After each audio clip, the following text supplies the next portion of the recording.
আন্তর্জাতিক অপরাধ ট্রাইব্যুনাল কোন রাজনৈতিক দল, তার অঙ্গ সংগঠন বা সমর্থক গোষ্ঠীকে শাস্তি দিতে পারবে।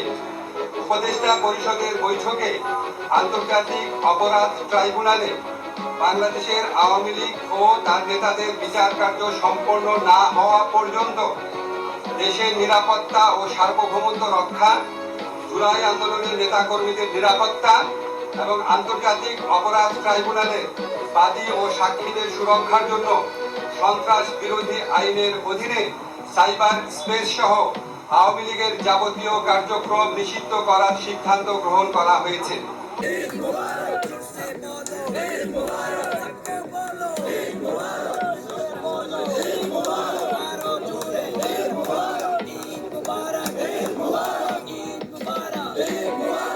অনেক আলহামদুলিল্লাহ, আমরা অনেক খুশি। আজকে দিনটি আমাদের জন্য ঈদ।